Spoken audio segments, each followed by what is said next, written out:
Well,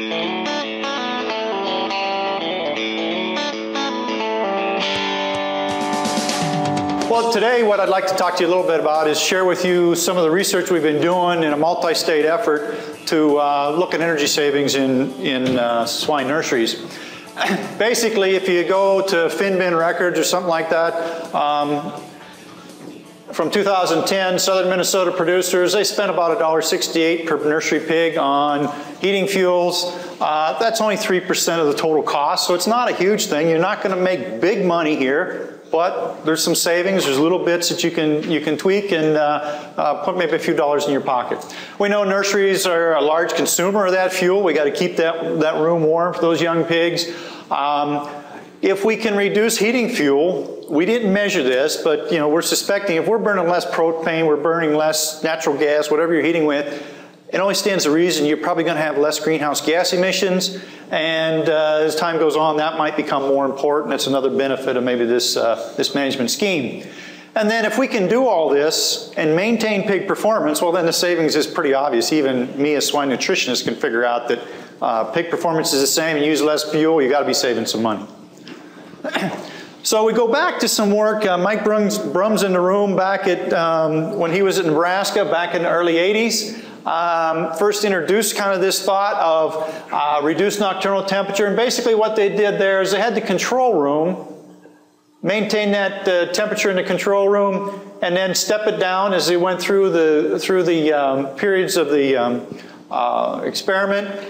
Or they had a reduced nocturnal temperature, and basically his protocol here was he dropped it the first 3 days, he dropped it 9 degrees Fahrenheit, and then after that dropped it another 9 degrees for about 18 degrees Fahrenheit drop at night.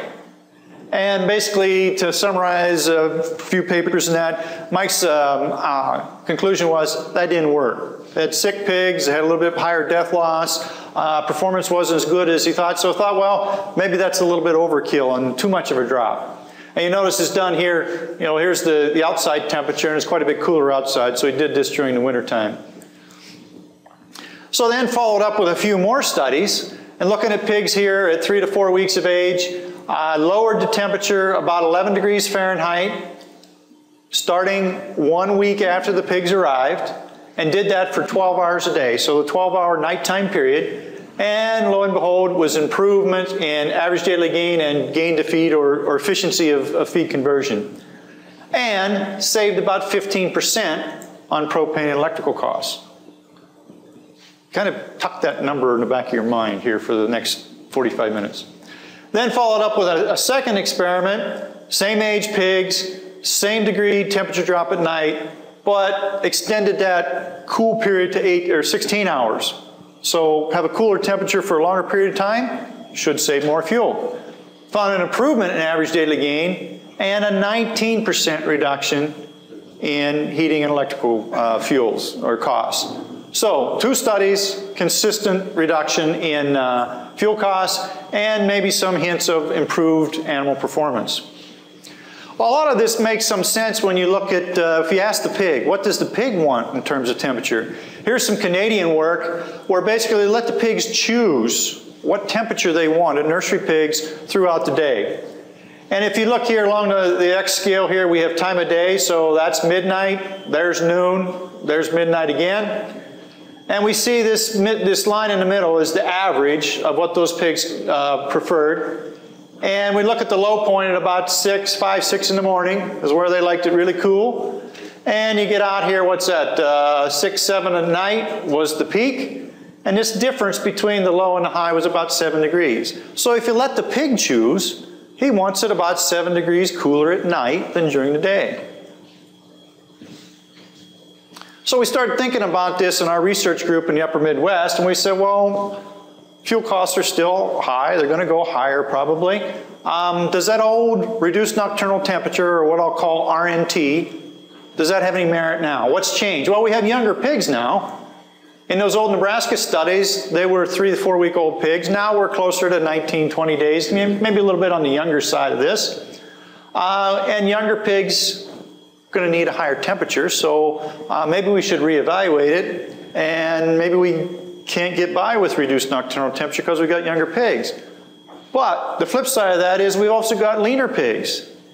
And our work that says that this leaner pig, they grow faster, they generate more body heat. They generate more heat for lean production. So maybe we can capture that heat in the room and we can get by with a reduced nocturnal temperature. So we didn't know for sure and said, well, maybe we need to evaluate this. We also know we have better nurseries now, better equipment, better controllers, computerized controllers. The problem with the old Nebraska stuff is who was going to turn down the temperature at night and turn it up in the morning? What kind of clocks and gizmos did you have to have? Now we got equipment that makes that a lot easier. So our objective in our first experiment was to determine if the RNT regimen would influence pig performance and save fuel, basically. So what we did, we had two treatments. We had the control treatment. This is imposed in one room. 86 degrees Fahrenheit was the target temperature on the controller at pig height for 1 week. And then we lowered it 3.5 degrees Fahrenheit for the subsequent 5 and 6 weeks of the experiment. So a normal regimen. The RNT was basically the same as control for the first week. So we brought those pigs in, kept everything the same for 1 week. And then beginning at 7 days post-weaning, or after they'd been in the nursery a week, we took the control temperature during the day, dropped it 11 degrees at night, and we did that from 7 at night, or 1900 hours, till 7 in the morning. So basically, come 7 at night, the computerized controller said we're going to have a new temperature, and it's going to be 11 degrees lower than what it was during the day. Here's a little chart to try to explain that to you. If we started here at 7 in the morning, both rooms, the control room is in red, the RNT room's in blue. They're the same until 1900 hours. 7 at night. Then we drop that controller temperature, or the target, keep that for 12 hours, and then bring it up in the morning. Now, this chart is not exactly right. We did not all of a sudden turn on fans and everything and cool that room down right now. What we did is we just set the activation temperature on the furnace 11 degrees lower. So basically, come 7 o'clock at night, when that room started to cool down, the furnace just let it cool down. And it kept just dropping gradually. The room cooled down. We didn't ventilate it down to the new temperature. We let it cool down. And we'll show you some graphs here later on as how that temperature profile looks. But we think that's important to allow that room to cool down rather than make it just cool all of a sudden for two reasons. One, you've already heated the room. So why do you want to exhaust all that heat out? And two, we think the pig probably needs to adjust to that over a few hours rather than warm now and now 10 degrees cooler. So more procedures for this experiment. We had about 1,200 pigs, 6 trials run at 3 stations. Started pigs, average weight 13.7, 35 to 42 day trial. Basically what we did, we weighed pigs in, we weighed pigs out, we weighed all the feed going in, and we got average daily gain and feed intake over the entire period. And then in each room we monitored heating, fuel, and electrical use. The cooperators in this first experiment, Mike Brum was at the University of Nebraska still at the Concord Station, Bob Toller at South Dakota State, Marcia Shannon at University of Missouri, and then our work at Minnesota. So we have multiple states involved in this experiment.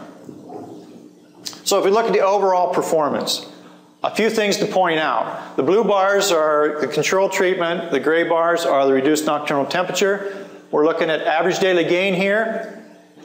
If we look at the combined over the whole experiment, basically they were identical, 0.95 pounds per day in both treatments. If you look at it by state, Nebraska, Missouri, Minnesota, same thing. There was no statistical difference. And so that gave us some real confidence that at every station, the response was the same. It wasn't, one thing in Missouri and something different in Minnesota. So it gave us some confidence. You notice South Dakota wasn't on there. They had some problems with their data, and they had one room that had too many outside walls, and they couldn't get the temperatures right. So we just scrapped their data for this first trial. If we look at feed intake, same picture. 1.36 versus 1.36 pounds per pig per day, and very consistent across all 3 stations. Feed to gain, again, same picture. You would expect that gain and feed weren't different, so feed to gain was the same. So this would suggest to us that we can reduce that temperature at night and still get the same performance that you'd get in the control rooms. We didn't see an improvement in gain, like the Nebraska work earlier on showed, but we got the same level of performance. So now look at the fuel savings. Here's by station, Nebraska, Missouri, and Minnesota. Control room, this is BTUs per pig out of the nursery. For some reason, Nebraska didn't see a difference. I think there was some issues with recording and so forth, Mike told me. Missouri, I think this was, I forget the magnitude of reduction. You can do the math. That's too big of numbers for me to do in my head.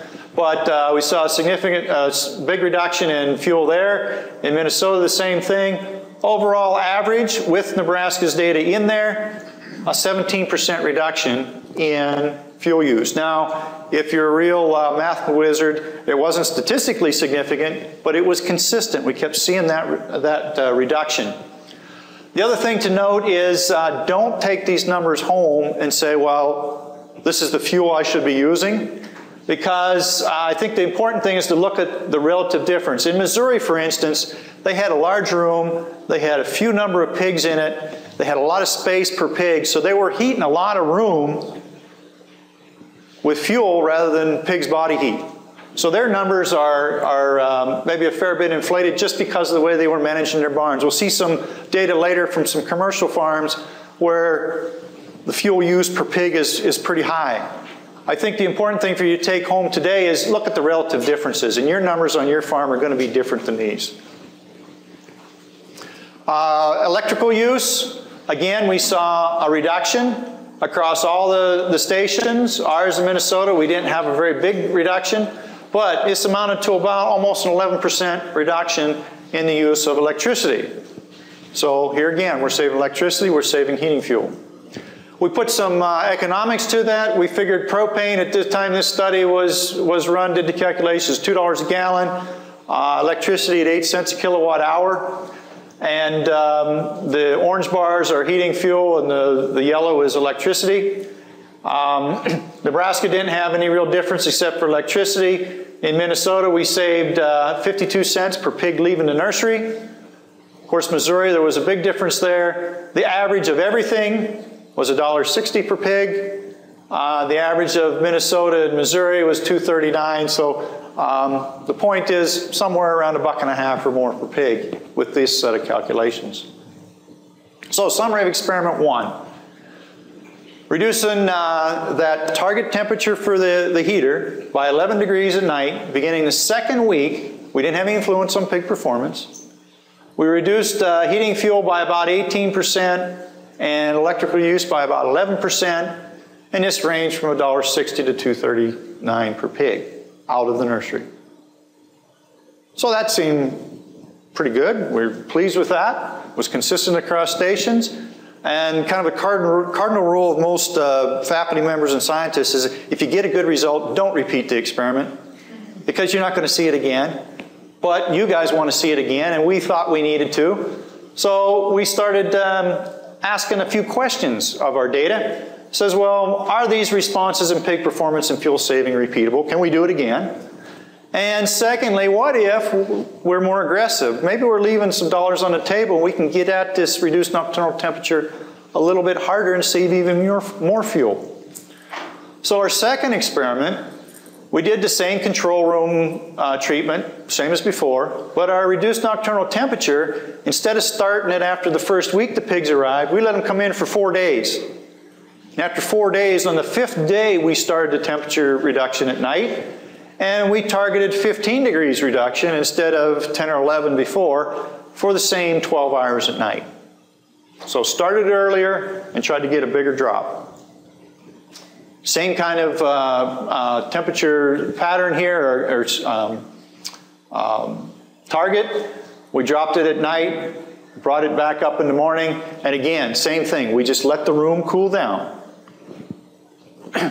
Cooperators in this experiment, we had a commercial nursery in Ohio. They did 2 trials and gave us about 1,400 pigs worth of data. South Dakota got some of their issues corrected, so they had 2 trials. Obviously, they had small nursery rooms. Missouri was in it again with 2 trials. And then in Morris, we did 4 trials, about 2,400 pigs. Basically, we were designed to do 2 trials, and our computer screwed up, and we couldn't get the data out, so we just ran a couple more. So we have growth performance on 4 trials, and we have fuel savings in that on 2 of those. So our procedures, we had about 4,300 pigs, 10 trials on 4 stations, 4 states, about the same weight of pig coming in. Trials lasted from 28 to 42 days. And we measured, at this time, we measured weekly average daily gain in feed intake because we wanted to, last time we just weighed the pigs in, weighed them out, did the math, what was the difference? We started thinking, well, maybe the first week or so they see this temperature, performance maybe tanks a little bit or there's some problems, and then they rebound late in the period. So we wanted to look at that weekly performance to see if we're setting up any problems. We measured fuel and electricity use, room temperature again, and then at our Minnesota station, we measured some pig behavior. My colleague Yushi Lee put cameras on these pigs and said, what are the pigs doing? Are they piling? Are they eating a lot? Are they, what's their behavior? How's it affecting them? So here's just an inside picture of the nursery, one of the nursery rooms that we used in Minnesota. Slotted plastic graded flooring, individual feeders in each room, each pen, pretty standard but small pen sizes. We ran about 9 pigs per pen to get the pen replications. Now if we look at an example temperature profile from one of these rooms in Minnesota, the blue line is the R&T line, the red line is the control room temperature, and there are several things to kind of pick out of this temperature chart. Basically, this is temperature recorded at the floor with an automatic hobo temperature recorder. And basically what happened here is you can see, here's the red line is our control room, and you can see it's just dropping as we decrease the target temperature during the day. We just kind of ramp it down. The blue line is the R&T, and we see that temperature drops, and it doesn't reach the very bottom until well into 3, 4 o'clock in the morning. So it drops pretty fast here right away, but then it kind of slows down, and it's very early in the morning till we actually see the coldest temperature in that room. So this cool down is important. Then at 7 in the morning, the target temperature for the furnace kicks back up. We get a rapid increase, and then it takes a little time to get that room warmed up again. We see this big drop. This is the first day that we put the R&T in place, but as you go on, those lines start to narrow. And when you get out here 10, 12, 14 days after we imposed that, we really had trouble we couldn't get that big a temperature difference. And I think it's probably because the pigs are just generating enough heat and they're keeping it warm, so we're using the pig heat rather than the furnace to heat that room. So they come together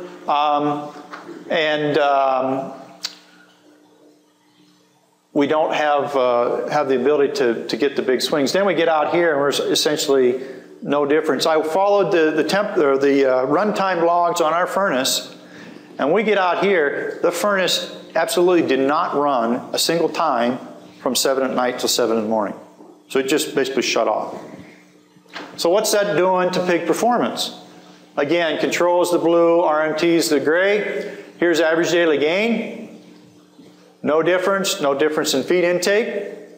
I think this was 0.98 pounds per day. And this is across all 4 stations. We looked at the weekly weight gain, and I don't know about you, but it looks to me like there's one line there. One's right on top of the other. And we weigh pigs each week.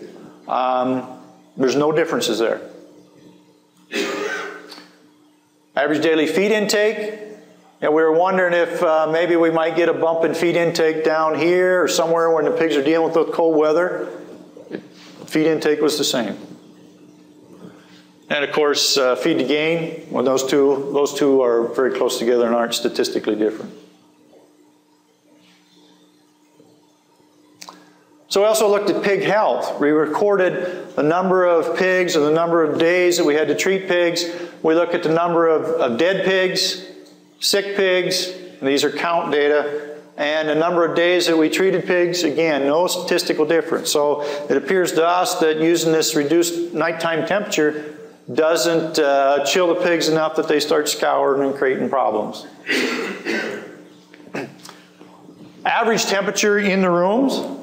Average daytime temperature, if we look at the control versus the RNT, this is over the whole trial, we get a significant reduction in the RNT room during the day. You say, well, why is that? They were supposed to be the same. Well, I think it's because in the morning you've got that real cold room.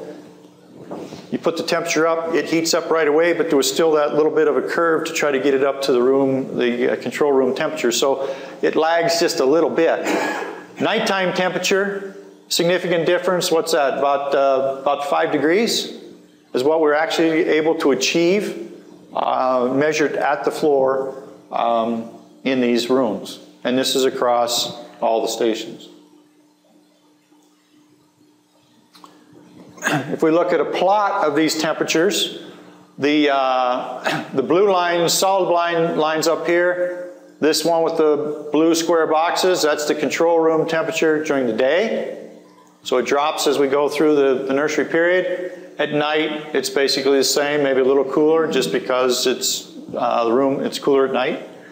The RNT daytime temperature is very similar. But then here again, we see the first 2 weeks, we can have a big reduction in the nighttime temperature in the RNT room, but as we go on through the rest of the nursery period, it's harder to maintain that big difference. Again, because I think the pigs are generating heat to keep the room warm. Some of the behavior data. I wish we had some of the lying, sleeping behaviors and so forth. We don't have that data summarized yet, but what we do have is recording. This data was recorded 3 days after the pigs were exposed to the RNT temperature. So they've had a few days to experience the nighttime cooler nighttime temperatures. And first thing to notice is there more activity in eating and drinking during the day than there is at night. So pigs are sleeping at night, so they're not going to be up eating and drinking. And when we look at these differences between control and RNT for the minutes per hour that a pig had his head in the feeder or had his head in the drinker, or head in the drinker here, there was no statistical difference. So it didn't seem like the cool temperatures made those pigs want to eat more or visit the feeder more or the water more.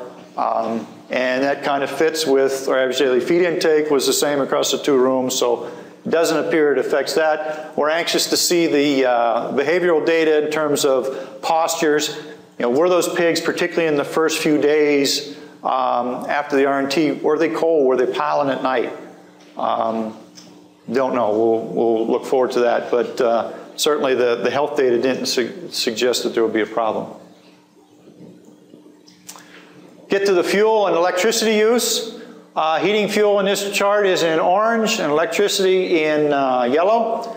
And if we look at the heating fuel use, we had a significant reduction.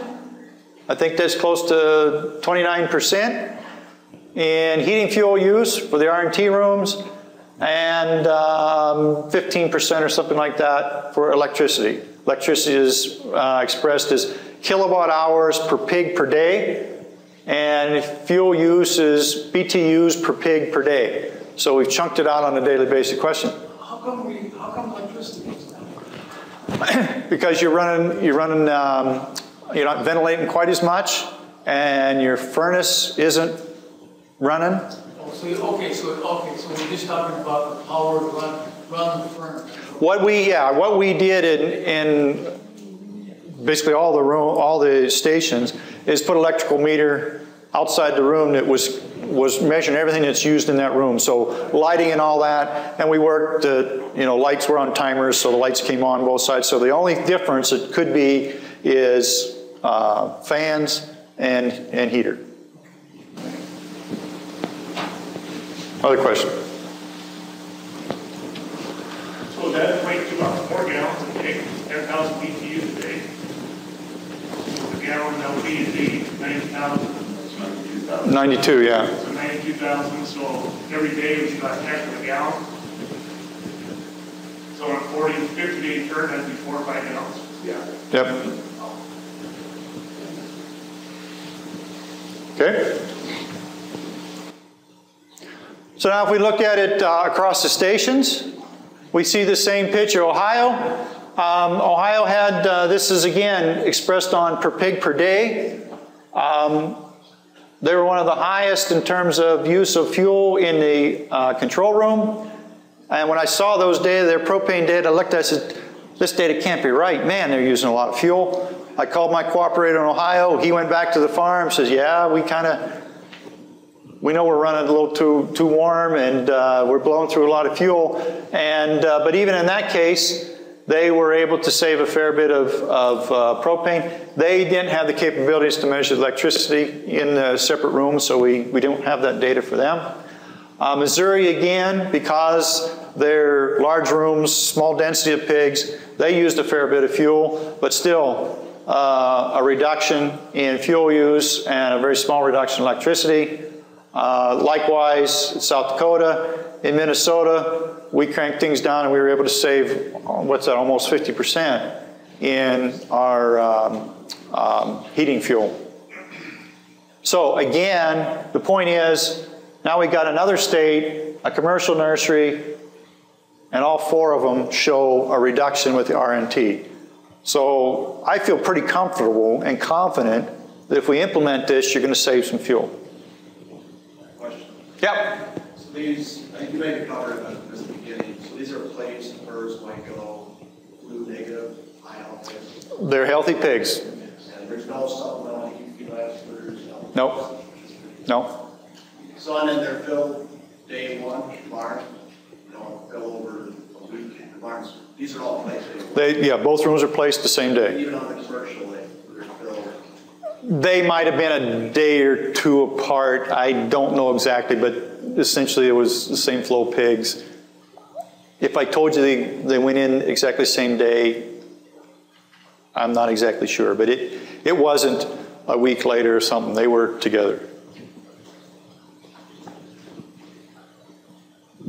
So we put the economics to it. We used $1.60 for propane and 10 cents per kilowatt hour in this data set.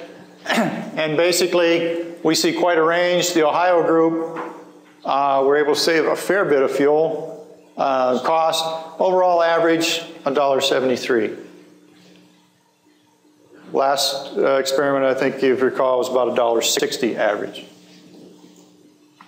So a summary of experiment 2.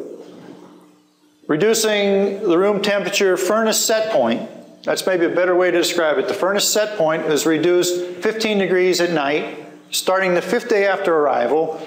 No effect on pig performance or health.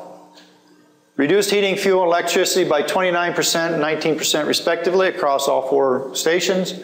And this ranged from 76 cents to 3 1/4 per pig out of the nursery. So, taking it all together, performance didn't seem to be affected with the RNT pig performance. Energy savings, experiment 1, 18 on fuel, 11 on electricity. Experiment 2, 29 and 19, which makes sense. We had a cooler nighttime temperature and we did it for a longer period of time. Compare that with the Nebraska data in the late 80s, 32 and 19. Looks to me like there's a pretty consistent trend there. Some cautions, which goes to your question. High health pigs.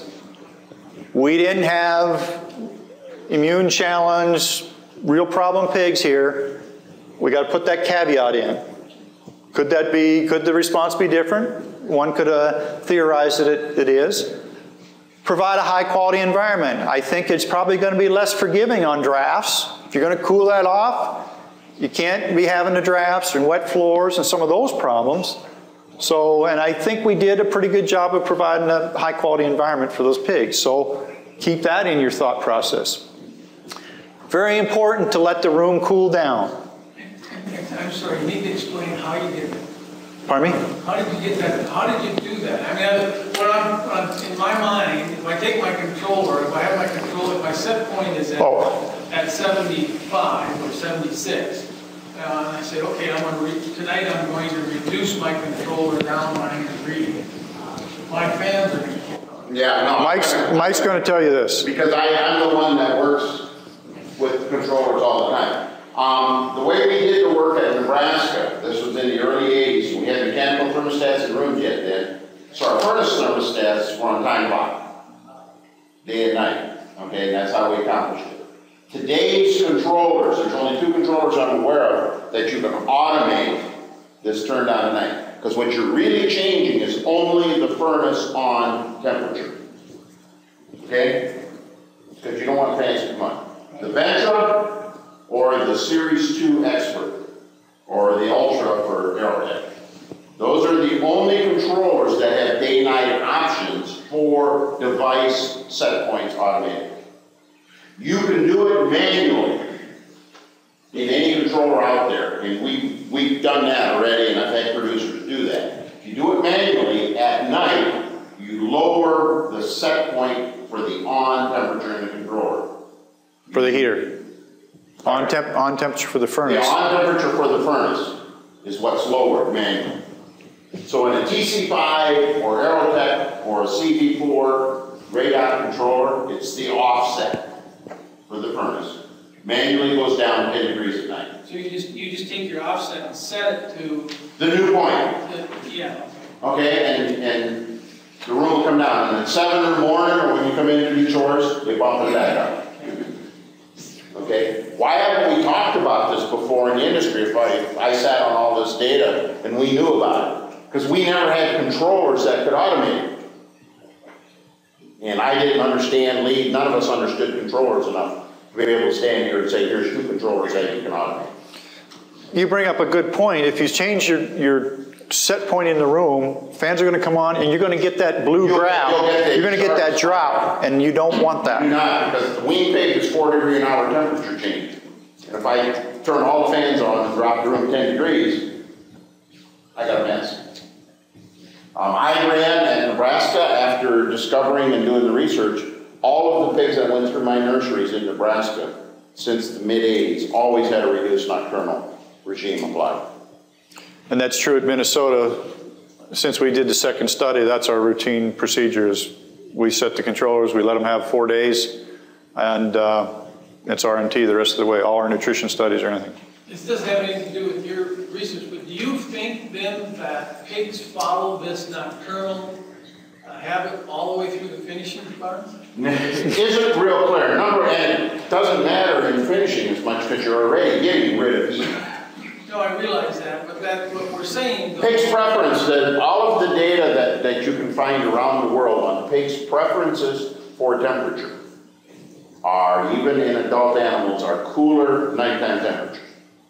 Okay, and it has to do in part, the pig's internal body temperature is circadian rhythm also. Core body temperature is highest in late afternoon, lowest early morning. Okay, and Eric and other veterinarians, it's about 0.5 degree a day variation in core body temperature on a pig. And so some of it is associated just with that function in the pig. Yeah, the classic way to think about the pig's preference was Stan Curtis when he was at the University of Illinois, when we first started getting nursery picks, got interested in pig behavior. So he took a 4x8 nursery deck and put a bank of heat lamps above the deck. And the pigs, in one experiment, had to push a paddle to turn the heat lamps off. In other words, there was always heat. Someone in the pen had to get up and push a paddle and turn them off for 10 minutes. And in that experiment, they got up more often at night to turn it off than during the day. The second experiment he did was, it was always off and they had to get up and call for heat. Same, during the day they got up more to call for heat. Pigs demonstrated preferences. There was a study at the University of Guelph with microwave heaters when we were looking at some work on alternative heating. Exact same thing. During the day, the pig will expend more conscious effort to call for heat than it will at night. Okay, that's very clear. So, and you know, as Lee said, I did one trial with 16 hours of cold and only 8 hours of heat, and it worked. There appears to be a core requirement for heat, but what that looks like at night, we got a lot of options. Doesn't appear to be as consistent. What is consistent, and even here, was 5 days before you imply it, because you got to get the pig eating first. That very first slide he put up where we didn't get the pig eating to start it, it's a disaster. The pig has to be in a positive energy balance, weight gain, before you implement. If you're true, even on a wean to finish barn with a slack floor or a slack no. True, wean to finish barns are different. I've had a lot of questions and tried to figure that out, Jason, because in wean to finish, you got that brooder. In many cases, wean to finish barns, you can't get the set point lower because you already got minimum fans sucking heat out of the brooder because the brooder isn't in the controller. Okay? So it isn't clear in wean to finish. We've tried to get some of those studies pulled together, and we haven't been able to find enough barns and cooperators and to make it work. But that question is an obvious one for us as well. Because if your fans are already ramping up because your brooder's putting out too much heat, I won't save anything turning it down at night. Because that'll just make the fan run faster. Lee, when I was in Germany last year, I was in a nursery that had hovers, and they had hot water heat and mount radiators underneath the hovers, and kept the rooms colder, the whole room colder, but the hover area was probably 15 or 20 degrees warmer. Have you done any work that would be similar to that? I've done the work with hovers plus RNT. Okay, reduce nocturnal. Number one, hovers, you can lower room temperature a significant amount. Challenge with hovers in our production system, someone's got to look at pigs. And many of you have tried hovers and they work wonderful, but you're crawling on your hands and knees and to get in them and that. But you can combine them because with hovers you can set your room lower to begin with, and you can still have the 10-degree drop at night. Are the pigs more active during the day, where you could do your walkthroughs during the day and see those pigs? Yeah, the real world of hovers in applicated. Who's tried hovers in barns? Who has hovers in barns? Yeah, I think. We did the same thing, Dale, in farrowing with the same idea. We were able to save fuel. Pigs would use the hovers. We could keep the room cooler, but yeah, you were opening lids. You couldn't see the pig. And we even had some hovers that had the plastic strips like you see on commercial freezers. You know, you just kind of walk through so you could kind of see through them. And then washing and cleaning, you had to take them out and wash, and it just was too cumbersome for the staff. Yeah, the application of hovers is a people issue. Good concept, but, and you make that statement, and I saw the same thing talking about pigs prefer and cool, same kind of a hover in England, and all those pigs would lay under that hover in the nursery with their noses sticking out. Their body would be in there, be warm, but their nose was out into the cool. And they just lined up, you know, like a picture on somebody's calendar or something. But, well, these were set up so that as the pigs grew and had more body heat, they would turn those hovers off and they would tip them up and latch against the wall. Yep. And you kind of solve your ability to see the pigs. But the experiences of anyone who's ever used hovers in, I double stocked a wean finish barn with 4,800 pigs. I'm going to get rid of the hovers real fast. The reality of doing chores every day. Let me ask you, what during this experiment did you have a beginning set point that you always went to? 86. 30 degrees Celsius or 86. 86. That's where we started them all. Okay, all right. And that was at the controller. The controller set point, so it would have been a little bit cooler at the pigs, but. So that kind of leads us into some additional questions that probably you guys are all thinking about it right now is you know, we did 12 hours of R&T. Mike talked about earlier work at 16 at work. Could we do 16 again or maybe more? The control rooms, are we running the control rooms too high? We had a set point at 86. Could we do 80? Bring them in 4 days or something, then just run everything cooler. And the thought on that one is our management philosophies for nurseries right now with, you know, keep them at 86 for 3-4 days and then a lot of you use half a degree Fahrenheit per day in the controller as a reduction, which is 3.5 degrees a week. That's based off of genetics 20 and 30 years ago. All of the evidence suggests that today we gained 15% in heat output every 10 years by our pigs due to genetic and nutrition advances. Okay? This is a big number.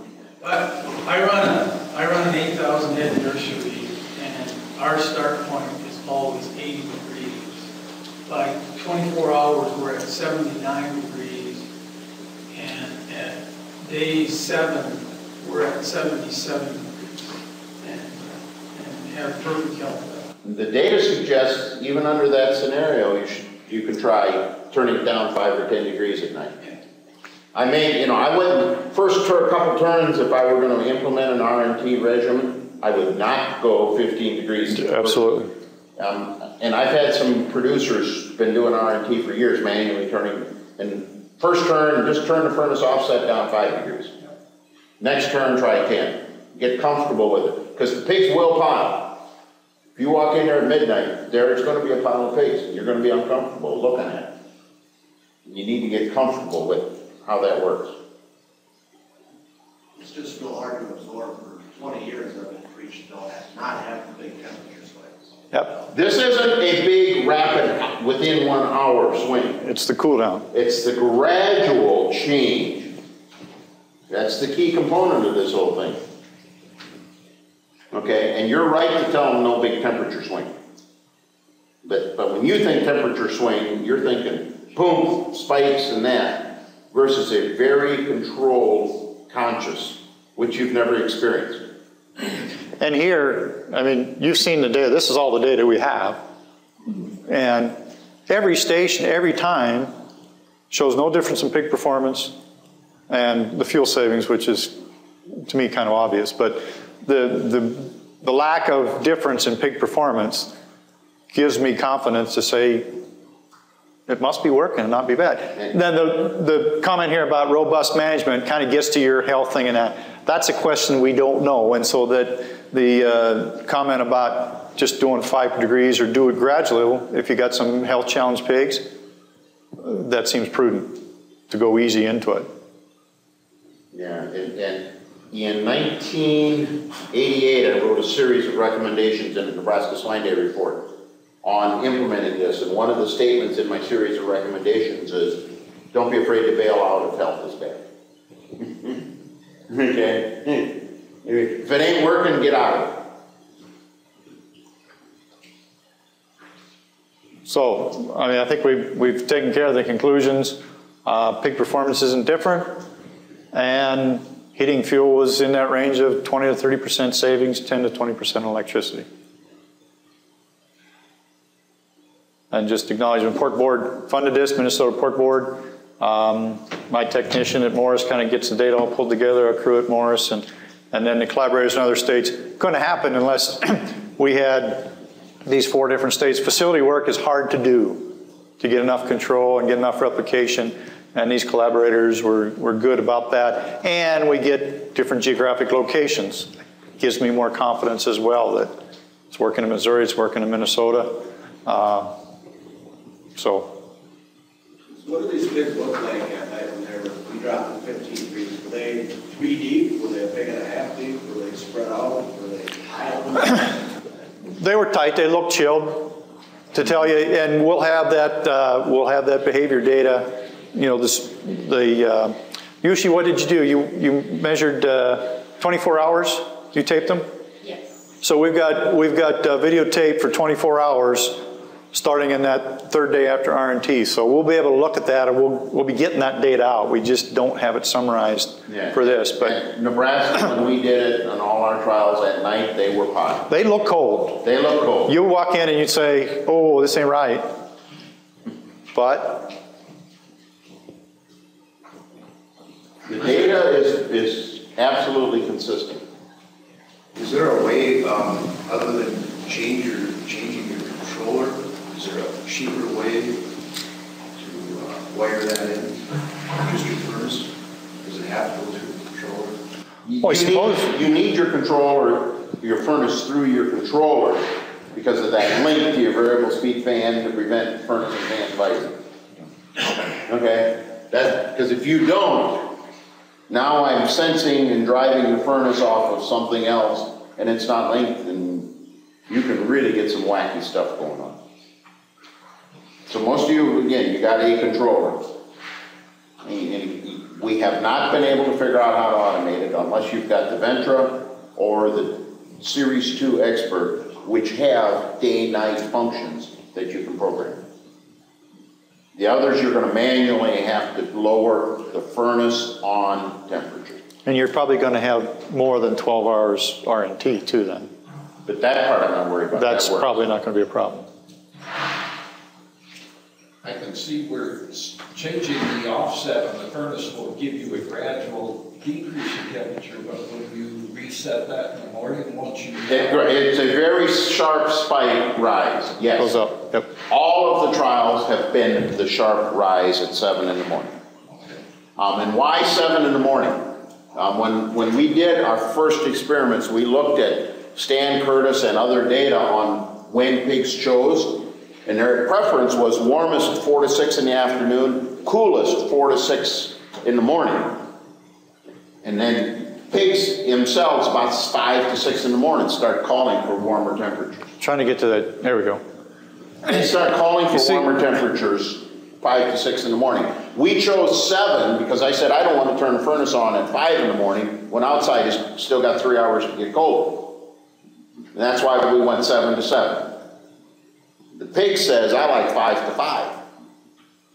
But, you know, manually you're going to be 7 to 7. But with the other controller, we could do 5 to 5. Or you can do 5 to 5. See, if you look at this profile here, there's where the offset turned back to the daytime. It goes up pretty steep, and then it tails off and it's a little less steep till it gets to its peak.